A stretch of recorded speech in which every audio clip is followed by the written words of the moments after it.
Shalom semuanya, apa kabar? Puji Tuhan, saya sore hari ini, tadi sore, saya share e-flyer ini, acara ini ke grup keluarga saya. Ya, terus bahwa malam hari ini aku mohon didoakan. Dan yang balas cuma satu, cucuku. Wow, dia katakan, I give you support, Opa. Hanya satu perkataan itu, dan jujurnya itu nggak pernah saya dengar selama ini. Kadang Bapak Ibu sekalian, kita melayani Tuhan sepertinya hebat menginjil, jago panggung, urapan luar biasa. Padahal kita hanya membutuhkan sentuhan-sentuhan kecil sampai kepada orang lain.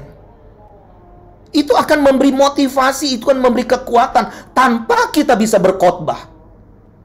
Jangan pikir pelayanan itu berkhotbah, Bapak Ibu sekalian. Belum tentu khotbah kita akan menyelamatkan banyak orang.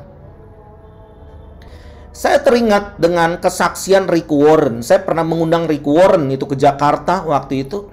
Dia orangnya sederhana. Dia mengatakan, aku nggak butuh duit. Duitku udah banyak sekali dengan buku The Purpose Driven Life. Aku cukup dengan royaltinya. Bahkan aku bagi-bagi uangku. Satu saat anaknya bunuh diri. Bagaimana seorang hamba Tuhan mengalami peristiwa di mana anaknya bunuh diri? Apa langsung di benak saudara? Neraka. Gitu kan? Dan semua orang pasti ngejudge seluruh dunia. Hamba Tuhan besar, anaknya bunuh diri. Itu suatu tekanan bagi dia secara luar biasa. Sampai dia 4 bulan gak mau ngomong, hanya diam saja. Gak mau khotbah, gak mau ngomong sama sekali. Dia katakan, apa yang membuat aku eksis? Dia kesaksian. Ketika mayat anaknya dibawa dari kamar di bawah pakai kantong jenazah. Jelas? Oke. Saya lanjut ya. Ini bagian dari peperangan secara roh. Tapi jangan khawatir. Ini wifi-nya yang jeglok. Ya, kita harus topang dalam doa. Tadi, oke, sampai di mana? Coba saya akan coba ulang. Saya termotivasi dengan satu kesaksian dari Rick Warren. Dia adalah seorang hamba Tuhan yang luar biasa dengan bukunya The Purpose Driven Life.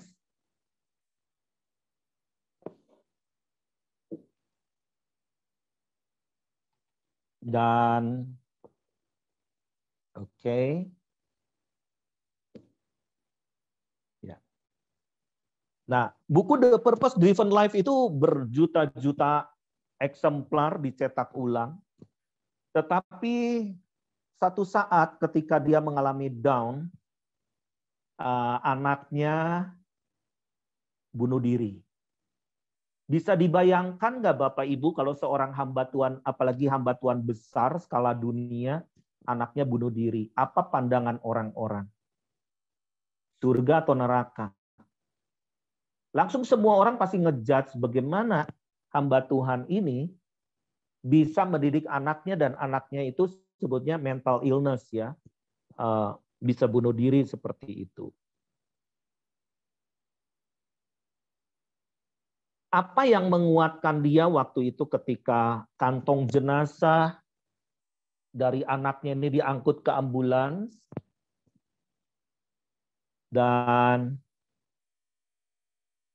dia katakan dia hanya berpelukan dengan istrinya. Gak ada satu kata pun yang bisa diucapkan. Tetapi sel grupnya itu datang, dia mengendarai mobil selama 30 menit. Datang hanya memeluk dan tidak bicara apapun. Dia katakan, kalau tidak ada yang memeluk aku waktu itu, mungkin aku sudah tidak mau pelayanan lagi. Kadang kita nggak perlu bicara, dia kata. Tetapi your presence.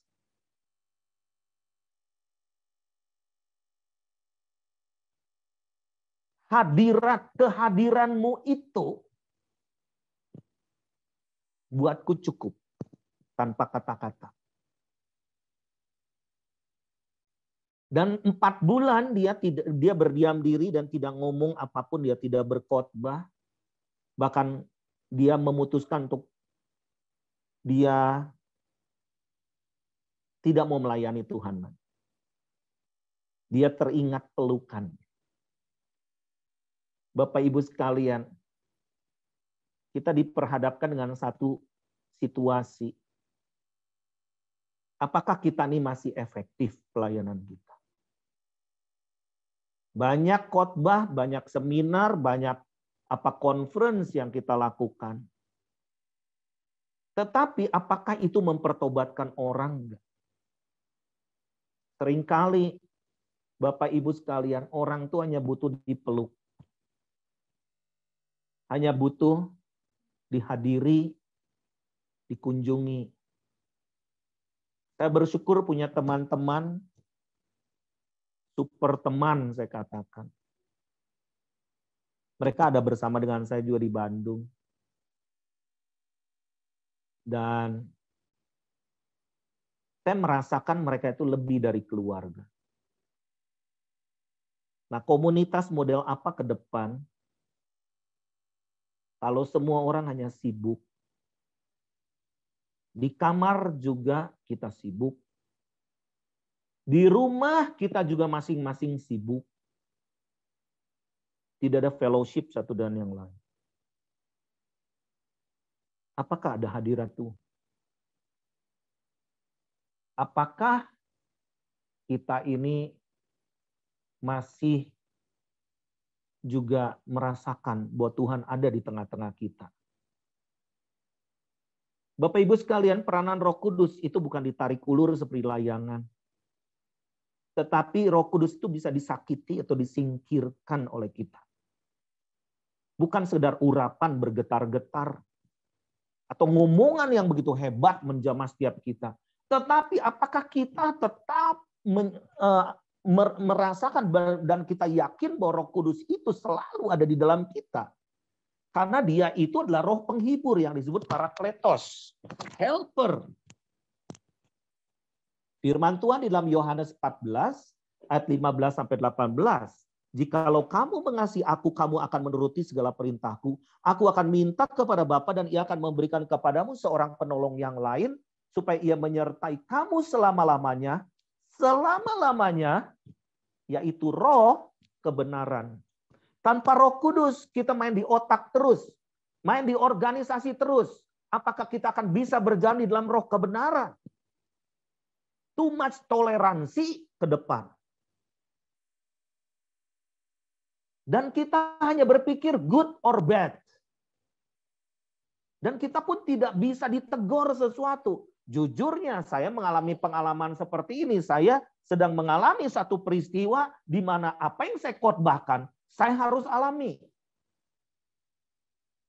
Nah, Bapak Ibu sekalian, saya bersyukur ada Roh Kudus yang menolong saya dikala saya sendiri, dikala saya berduka, dikala saya membutuhkan pertolongan.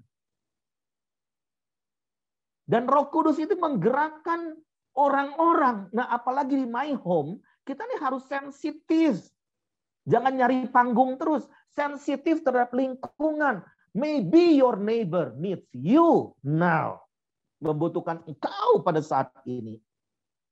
Tapi kita lempeng roh terus gitu, seolah-olah kita flying to heaven. Nah, ayat 16, dunia tidak dapat menerima dia sebab dunia tidak melihat dia dan tidak mengenal dia. Tetapi kamu mengenal dia. Nah, apakah kita masih mengenal dia? Sebab ia menyertai kamu dan akan diam di dalam kamu.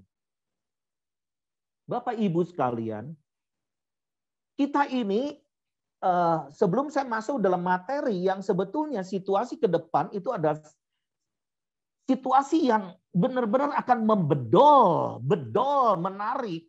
Banyak orang menjadi distance, menjauh. dari kasih Tuhan. Apakah kita benar-benar hidup di dalam kasih Tuhan? Love God, we worship Him. Tetapi love your neighbor, itu ministry, sejalan. Nah, Bapak Ibu sekalian, berikan tempatlah dalam situasi apapun, berikan tempat untuk Tuhan bisa mengasihi kita.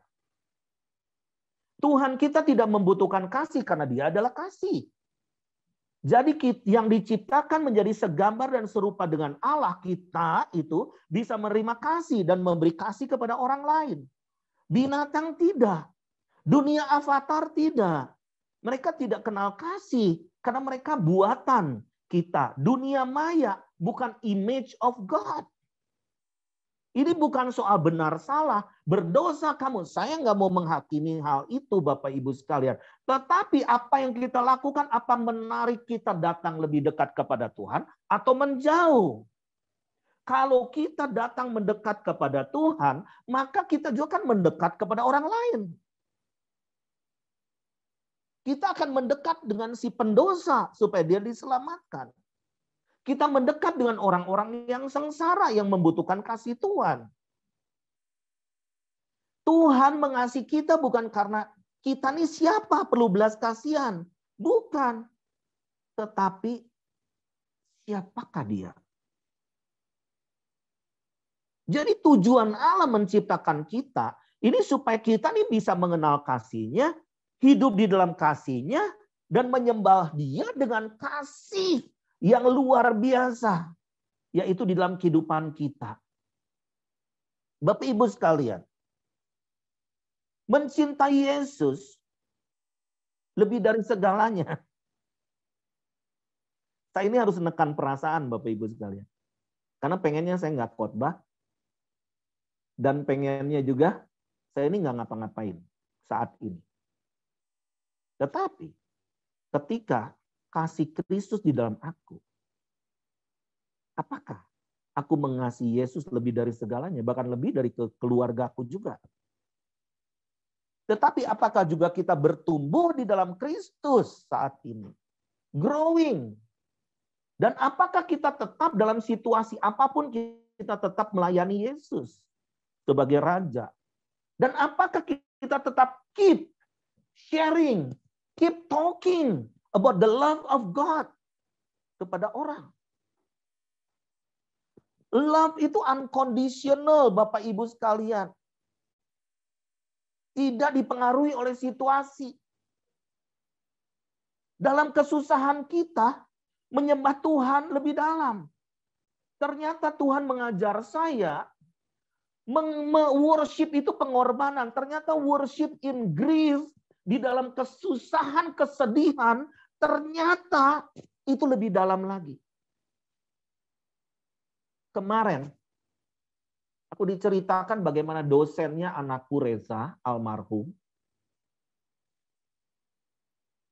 Dia masih hidup dalam grief, kesedihan, karena 2 bulan yang lalu istrinya meninggal.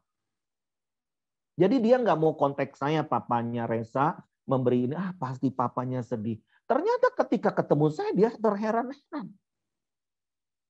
Padahal dia bisa kuat begitu. Dan banyak orang yang lihat YouTube, kok istriku kuat? Kok istrinya itu kuat? Anak-anaknya kuat.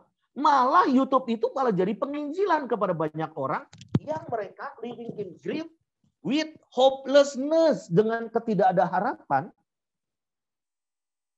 Lalu saya berkata kepada dia, Tuhan tidak akan pakai apa yang udah tidak ada, apa yang udah hilang.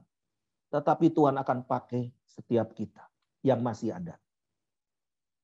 Tuhan akan memultiplikasi apa yang ada pada kita, bukan apa yang sudah hilang. Bapak Ibu sekalian, in grief, dalam kesusahan, kita semakin merekat. Problem itu semua orang mengalami problem. Tetapi ada beberapa problem bisa solve, bisa diselesaikan. Tetapi problem itu adalah manageable, di-manage. How to manage? Aku harus cerita kepada mantuku, how to live. without husband now.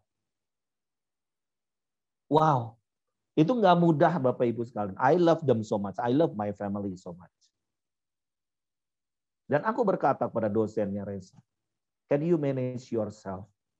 Bahwa hidupmu itulah milik Kristus. Dan kalau apa yang terbaik dari kita diambil, apakah kita marah? Kita akan kecewa? Kita akan mundur? No. Kalau perlu kita seluruh keluarga mati bersama-sama di dalam Kristus untuk melayani. 2 minggu yang lalu di dalam satu gereja ketika saya masih dalam keadaan sedih, saya nggak mau cancel pelayanan. Saya nggak bisa sampai ini tema khotbah pun apa aku nggak tahu. Lalu pujian sebelum firman Tuhan. Tuhan pasti tolong kita.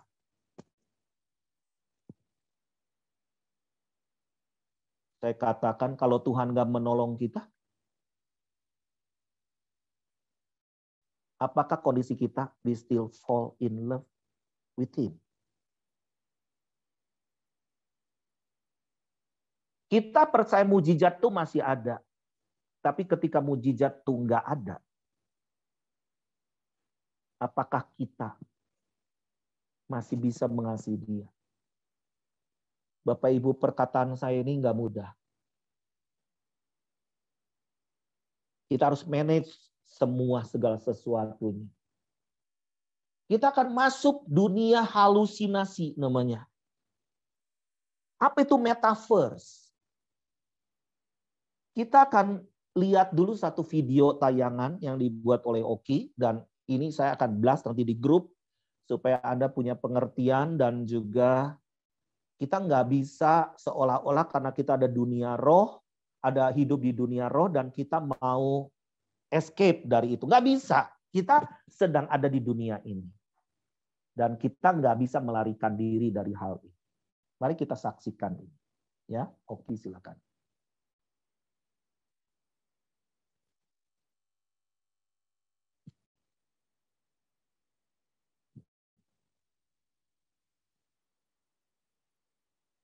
Metaverse jadi bahan pembicaraan gara-gara Facebook mengubah nama perusahaannya menjadi Meta dan mengumumkan akan menggelontorkan dana 10 miliar US dollar atau setara 140 triliun rupiah di tahun ini untuk membangun Metaverse. Apa sih Metaverse itu dan bagaimana Metaverse akan mengubah cara kita bersosialisasi, bekerja, dan menjalankan bisnis?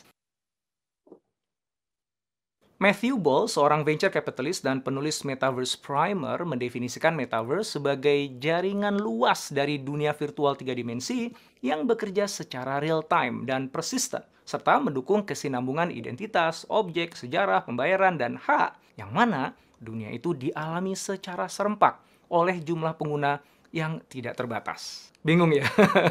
Oke, mungkin definisi Metaverse dari Facebook ini lebih mudah dipahami. Metaverse adalah seperangkat ruang virtual yang Anda dapat ciptakan dan jelajahi dengan orang lain yang tidak berada di ruang fisik yang sama dengan Anda.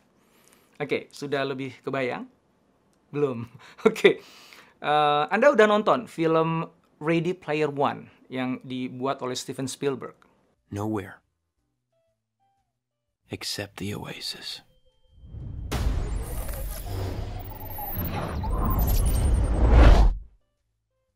A whole virtual universe. Because of all the things they can be. Can you feel this?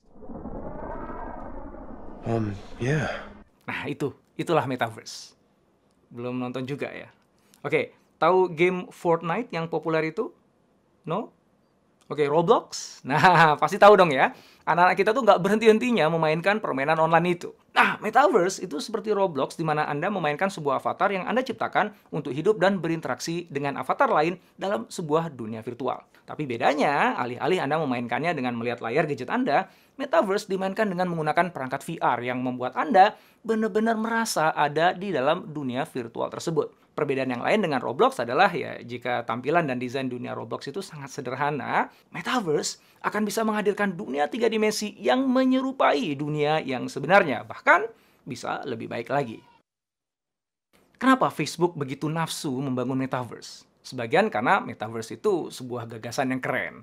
Sebagian lagi karena Metaverse akan menjadi lahan baru yang tidak terbatas untuk menghasilkan uang sebanyak-banyaknya. Nah, inilah ekonomi Metaverse. Dalam dunia yang tidak terbatas, kekayaan pun menjadi tidak terbatas. Dalam Metaverse, Anda dapat membeli atau menyewa tanah, membangun apapun di atasnya, dan mendapatkan uang darinya. Anda bisa membuat museum virtual dan menarik biaya dari setiap pengunjung yang datang. Atau Anda juga bisa membangun mall dan menarik komisi dari setiap penjualan yang terjadi di dalam mall virtual Anda. Bahkan, Anda bisa memasang billboard di dinding bangunan Anda dan menyewakannya pada brand yang ingin beriklan. Pertanyaannya kan, emang ada yang mau? Jawabannya ada banget. Dan itu sekarang sudah terjadi. Sesungguhnya kita nggak perlu menunggu hingga Metaverse mewujud jadi kenyataan. Saat ini pun kita sudah melihat anak-anak kita lebih banyak menghabiskan waktu bermain di dunia virtual dengan teman-temannya dari berbagai negara dibandingkan bermain dengan anak-anak tetangga di komplek rumah. Bahkan bukan cuma hanya itu. Sebagian dari kita pun merasa lebih senang hidup di lini masa media sosial daripada di dalam kehidupan nyata kita sehari-hari. Melihat itu, kayaknya Metaverse akan datang lebih cepat ya dari yang kita duga. Kita semua memang harus, mau tidak mau, harus siap atas kemajuan digital dunia. Perusahaan-perusahaan besar juga berlomba, perusahaan dunia, untuk membangun Metaverse. Tapi sekarang saya bisa ngerti betul bahwa kemajuan digital ini tidak bisa kita cegah lagi dan sudah masuk ke tadi yang saya sampaikan. Sehingga perlu disiapkan strategi negara kita. Negara kita perlu menyiapkan sebuah strategi agar kita tidak tertinggal jauh oleh negara-negara lain. Sehingga saya sampaikan pada Menteri dan BUMN, pada yang lain juga, waktu kita tidak banyak untuk bisa mengejar itu. Dan negara ini akan maju kalau kita bisa melompat dan waktunya hanya 2 tahun. Bagaimana yang paling sulit memang bagaimana menyiapkan talenta digital. Oke, puji Tuhan tadi movie itu akan memberikan sedikit penjelasan bahwa juga pemerintah kita akan segera mengejar itu. Nah, jadi sekarang pertanyaannya, kita ada di dunia apa dan harus bagaimana? Nah, kita tidak bisa hindari, sama dengan peristiwa ketika telepon berganti jadi handphone. Handphone menjadi smartphone. Nah, apakah waktu itu orang bergumul smartphone ini berdosa nggak? Buktinya Anda semua pegang. Sekarang adalah opsi Anda mau pakainya seperti apa? Saya sedang berpikir begini, oke, saya akan coba buka dulu dengan satu pengertian sesuai firman. Jadi apa itu metaverse? Metaverse itu adalah sebagaimana diketahui, apalagi ketika Facebook sudah mulai mencanangkan mengganti nama menjadi Meta. Nah, ini gencar melakukan apa itu metaverse? Itu seperti dunia virtual.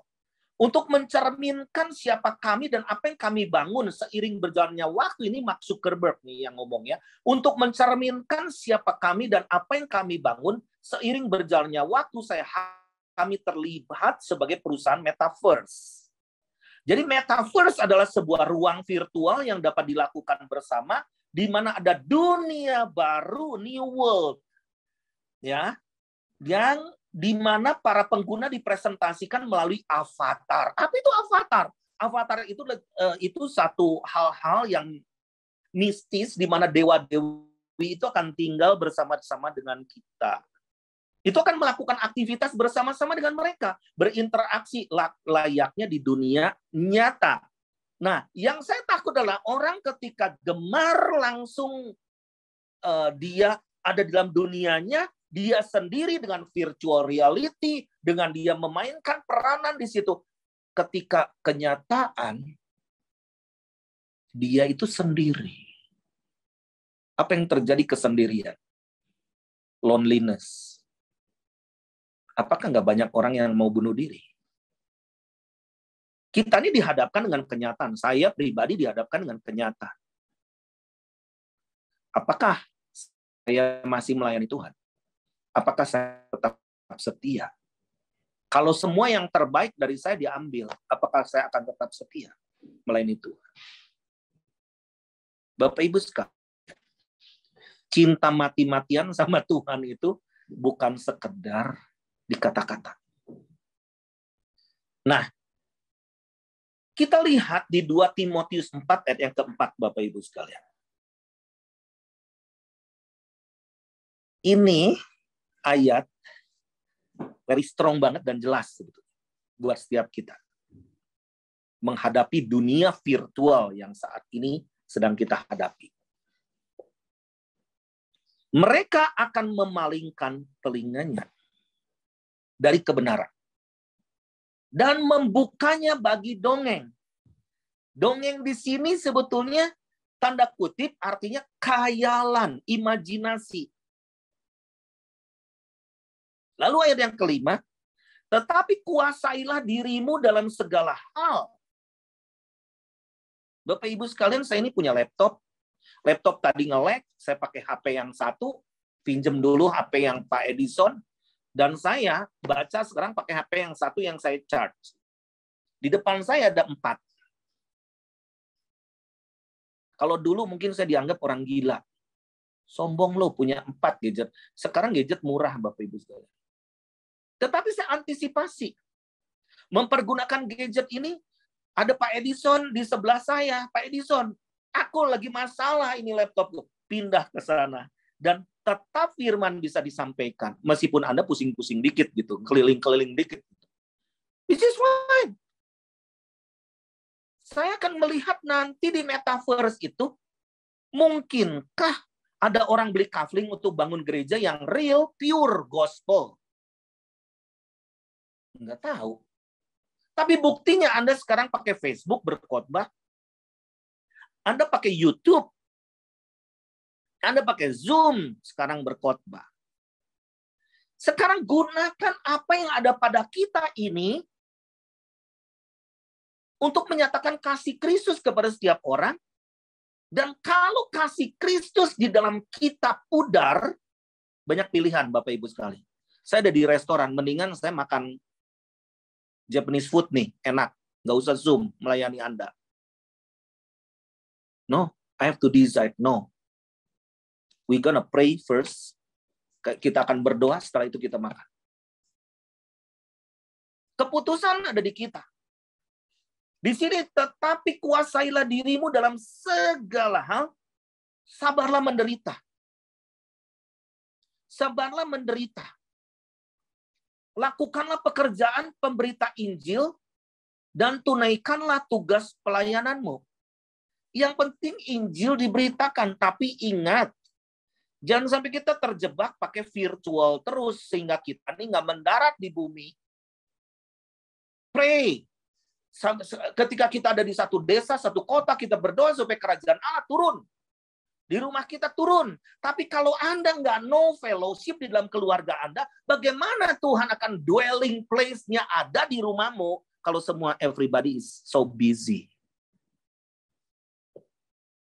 Sekarang Bapak Ibu sekalian, saya ada di Kota Bandung, rumah saya ada di sini. Saya ada TV besar, yang nonton TV cuman umah, umur 87 tahun. Dan yang lain ternyata nggak butuh TV. Saya dengerin khotbah, istri saya lagi dengerin apa, mantuku lagi dengerin apa di kamarnya, dan cucuku lagi bermain game. Aku perhatikan game yang mana, yang konstruktif. Oke. Dan bersyukur anak-anakku ngerti ketika aku berikan penjelasan, aku nggak mau yang murder-murder ya, yang sampai berdarah-darah pakai pedang. I know, Opa. Opa sudah ngomong berkali-kali. I know. Ini oke kan, Opa? Ya, bikin building, construction, dan sebagainya. Oh, which is good. Dia masih respect gitu ya, setidaknya. Nah, sekarang Bapak Ibu sekalian, kita diperhadapkan dengan pilihan. Satu, apakah ada dwelling place? 2-3 orang berkumpul dalam namaku, maka aku ada, kata Tuhan. Apakah kita konsisten dalam persekutuan? Saya melihat mall-mall penuh, restoran ini juga penuh banget. Saya ada di satu kantor, ownernya di sini. Dia memberikan tempat itu seperti anakku juga. Nah, tetapi kita lihat, mal-mal pun penuh, macet jalanan, gereja sepi. Apa yang terjadi saat ini? Kenapa nggak berani mati untuk Kristus?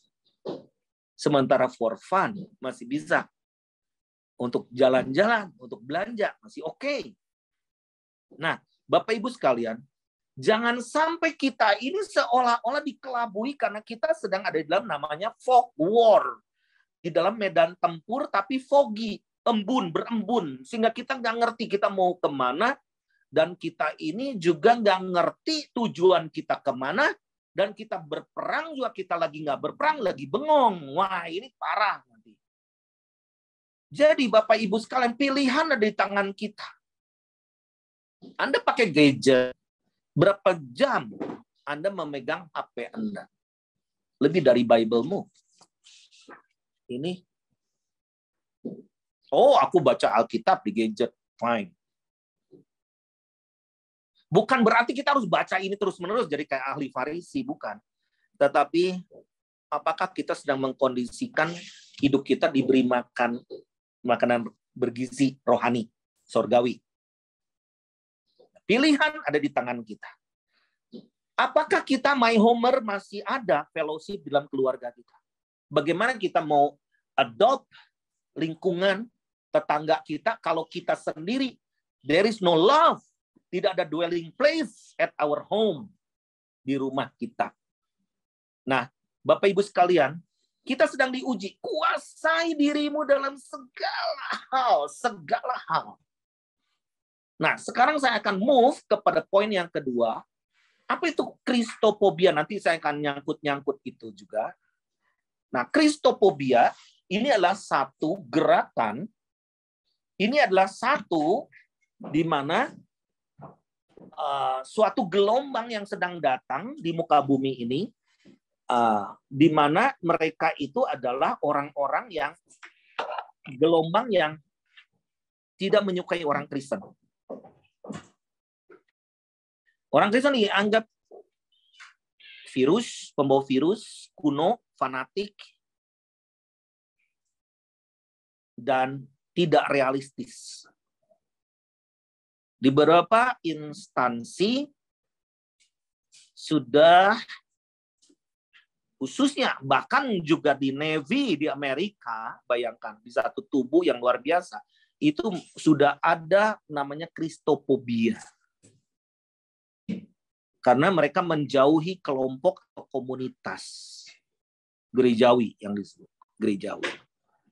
Kenapa mereka jadi haters ke LGBT dan sebagainya?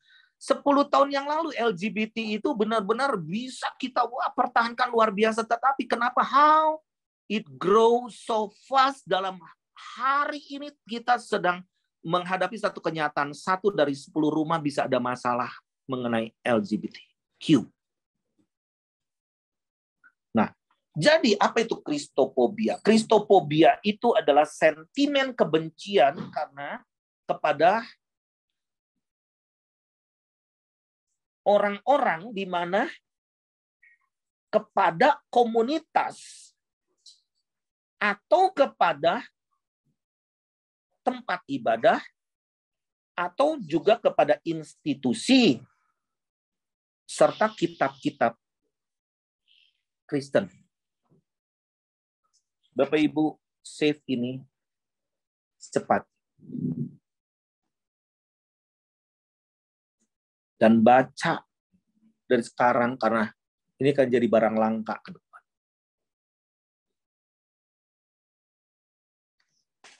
Tahun ini saya akan nanti bicara beberapa minggu ke depan, saya harus pelajari lebih ini, dan ternyata informasi bisa sampai kepada saya.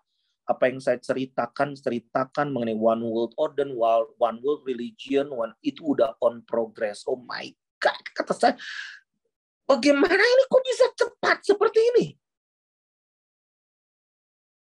Super cepat, saya katakan. Nah, kita baca di dalam Matius 24 ayat 9 sampai ayat 14. Kita lihat ayat yang ke-8 sudah saya khotbahkan, the beginning of the new age, oke? Itu banyak terjadi nanti kelaparan, gempa bumi dan sebagainya, sampar itu COVID juga, mana nanti bisa dikeluarkan lagi namanya pandemi, bukan pandemi lagi, plandemi, itu namanya Delta Crohn. Apalagi itu kan? Nah, itu adalah situasi yang harus kita hadapi dengan regulasi yang berubah, dan ini adalah namanya disrupsi. Tetapi setelah Matius 24 ayat 8 ke sana, kita akan lihat. Oke? Ayat yang ke-9. Pada waktu itu kamu akan diserahkan supaya disiksa, dan kamu akan dibunuh dan akan dibenci semua bangsa oleh karena namaku. Jadi karena mereka benci kita bukan karena kita orang Kristen atau dan lain sebagainya, tetapi karena mereka membenci Kristus yang di dalam kita. So, Bapak Ibu sekalian, begitu pentingnya peranan Roh Kudus di akhir zaman ini untuk kita membuat kita kuat, membuat kita terus memelihara mesbah itu supaya dwelling place Tuhan, tempat bersemayam Tuhan ada di dalam keluarga kita. Kalau gereja ditutup, bagaimana dengan keluarga kita? Apa keluarga kita tutup juga dalam mesbahnya? Bapak Ibu sekalian, gereja bisa ditutup, bisa di lockdown, mimbar harus bisa kosong, bisa. Tetapi persekutuan orang percaya ini penting sekali, Bapak Ibu sekalian. Nah, ayat 10, dan banyak orang akan murtad dan mereka akan saling menyerahkan dan saling membenci. Maksudnya saling ini bukan orang luar, di dalam kita saling. Jangan-jangan si mamahnya diaduin sama anaknya ke pengadilan. Jangan-jangan itu kokoknya, kakaknya, atau pamannya menyerahkan, saling membenci, saling menyerahkan. Senjata kita tetap kasih, Bapak Ibu sekalian. Saya pernah mendoakan satu ibu, di mana ibu ini adalah backgroundnya orang nggak percaya Kristus, dia percaya, lalu akhirnya itu seluruh keluarganya itu menentang dia dan mau benar-benar membunuh dia, mencelakakan dia. Gimana caranya supaya dia itu tidak eksis lagi kehidupannya? Saya katakan hanya satu, senjata Anda adalah love. Kalau matilah di dalam Kristus. Karena satu saat mereka pasti akan datang. Mereka pasti akan mencari. Apa yang terjadi Bapak Ibu sekalian? Saya katakan, berbuat baik. Berikan perhatian. Tolong mereka. Seperti Kristus mau menolong mereka. Nah, Bapak Ibu sekalian, apa yang terjadi saudara-saudariku yang dalam Kristus? Hanya beberapa bulan saja. Itu bisa mereka satu persatu datang kepada dia dan menerima juru selamat. Wow. Apakah dia pengkhotbah? Dia pendoa yang super? Enggak. Dia modalnya hanya cinta Kristus lebih dari segala. Jadi hati-hati. Kalau orang bisa satu saat bisa saling menyerahkan dan saling membenci. Lalu ayat 11, banyak nabi palsu akan muncul dan menyesatkan banyak orang. Dan karena makin bertambahnya kedurhakaan, maka kasih kebanyakan orang akan menjadi dingin. Kapan ini terjadinya? Saat-saat ini sedang terjadi. Tetapi orang yang bertahan sampai pada kesudahannya akan selamat. Ayat 14.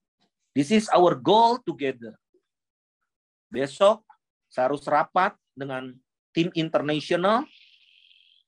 Bagaimana kita kombinasikan gerakan doa secara global, tetapi ada goal yang begitu jelas seperti satu keping uang di mana dua sisi. Satu sisi kita akan lakukan misi, tapi bagaimana misi ini menjadi menggerakkan semua orang. Touch people with love. Rangkul seseorang dengan kasih. Bantu seseorang dengan kasih tanpa harus berkhotbah. Dan kita mau ciptakan sampai 2030, 1 miliar jiwa akan percaya kepada Tuhan. Gak perlu ganti KTP, gak ada masalah. Yang penting mereka mengenal Kristus. Nah, Bapak Ibu sekalian, wow, saya kata, Tuhan, ini goalnya super luar biasa. I cannot be alone. Yes, Tuhan kata, you are not alone. I am with you. Aku bersertamu. Dan I will send somebody and tim yang cinta Tuhan akan menolong aku. Bapak Ibu sekalian.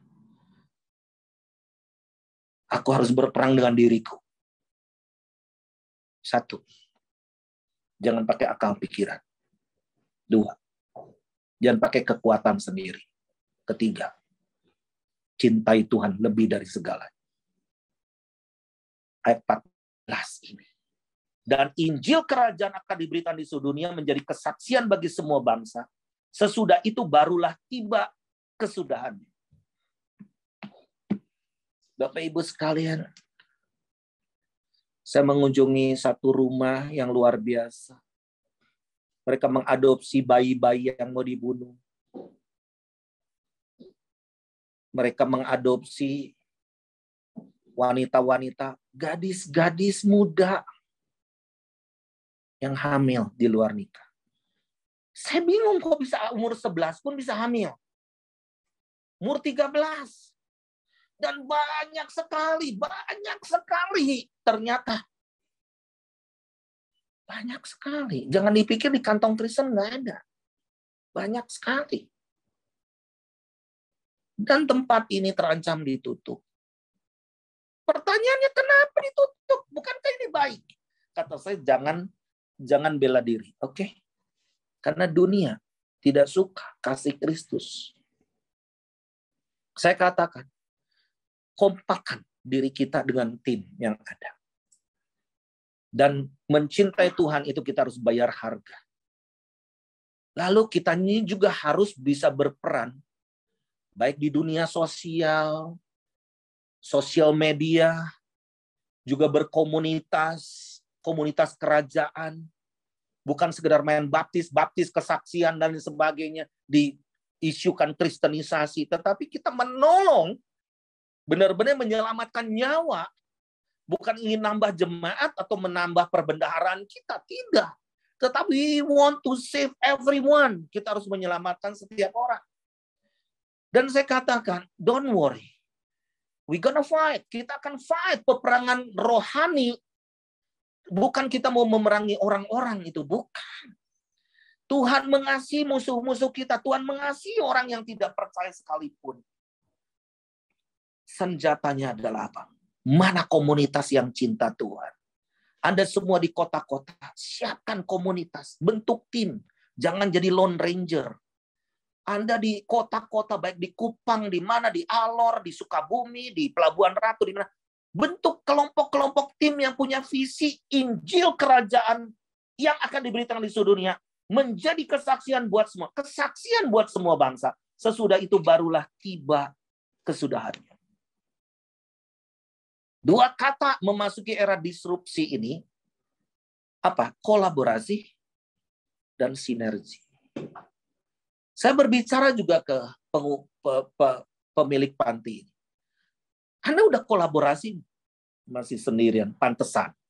Kedua, sinergi. Kalau kita nggak sinergi, kita struggle dengan finansial, struggle dengan kekuatan yang kita miliki yang begitu terbatas, Bapak Ibu. Siapa yang bisa menguatkan saya selama ini? Teman-teman. They are my family, beautiful family. Ada keluargaku, Panji, ada. Terbatas. Anda punya extended family. Nation secara nasional. Nations dengan bangsa-bangsa. Kita punya keluarga di Mesir. Kita punya keluarga di Arab Saudi. Kita punya keluarga di mana-mana. Saya terharu bagaimana komunitas-komunitas ini membuat Zoom buat saya. Padahal dianggapnya saya masih dirudung kesedihan. Terus ternyata mereka melihat, oh, thank you Lord. Tuhan sudah beri kekuatan kepada Pak Daniel, Panji, gini-gini. Mereka bikin Zoom. Negara-negara Malaysia bikin Zoom. Apa begini? Wow, kata saya, you are all my extended family. Aku benar-benar terharu dengan hal ini. Ternyata I'm not alone. Bapak Ibu sekalian, kita nggak sendiri. Bentuk komunitas kudus, komunitas kerajaan. Kita akan memasuki dunia metaverse. Kita juga pakai Facebook saat ini. Kita ambil celah-celah itu, kita masukin, membentuk komunitas-komunitas kerajaan. Dan Bapak Ibu sekalian, berapa banyak yang mereka diberkati melalui pelayanan kita, baik melalui sosial media dan sebagainya. Kita nggak mau menghakimi, tetapi celah-celah apa ini? 5 tahun yang lalu, Bapak Ibu sekalian. 5 tahun yang lalu Tuhan bicara kepada saya. Jelas sekali. Tuhan bicara kepada saya gini. Kita punya grace period of time. Kita punya kesempatan anugerah. Golden period of time. Masa kemasan sedikit lagi. Tetapi singkat. But very short. Mari Bapak Ibu sekalian, kita siapkan diri kita. Dipakai oleh Tuhan. Kita terus belajar dan saling menguatkan. To get the understanding juga perlu. Jangan terlalu ngeroh. Kita ini harus juga bisa mengerti dan bisa belajar somebody to another one. And seseorang belajar kepada orang lain. Pendeta-pendeta apalagi jangan kata Tuhan seolah-olah ada wakil Tuhan aja. Anda harus dengar orang lain dan Anda harus punya komunitas kudus untuk saling menguatkan satu dan lain. Doktrin Anda tidak menyelamatkan, hanya Yesus Kristus yang akan menyelamatkan kita ke surga. Dan Bapak Ibu sekalian, kita tidak bisa sendirian. Kita harus kolaborasi dan sinergi. Ada net yang broken net, mari kita sambung kembali. Dan kita akan melaju, dan kita akan menuai jiwa-jiwa. Semua akan jadi penuai-penuai. Semua akan mempersiapkan lumbung-lumbung bagi Kristus. Bagi tuaian jiwa-jiwa. Kiranya Tuhan memberkati kita semua. Saya minta nanti Pak Edison untuk menutup kita dalam doa. Dan saya ingin supaya mari setiap orang rasakan satu getaran dari Roh Kudus. Yes! Roh Kudus bilang, I will use you mightily. Aku akan memakai engkau secara luar biasa. Jangan ragu. You are the one. Engkau orang yang dipilih oleh Tuhan. Jangan ragu. Jangan berpikir, aku nggak ada apa-apanya. Aku nggak bisa apa. Tuhan nggak akan pakai yang bisa segalanya. Tuhan mau pakai kepada orang yang berkata seperti Maria berkata, aku ini hamba Tuhan. Jadilah padaku seturut kehendak. Tuhan memberkati.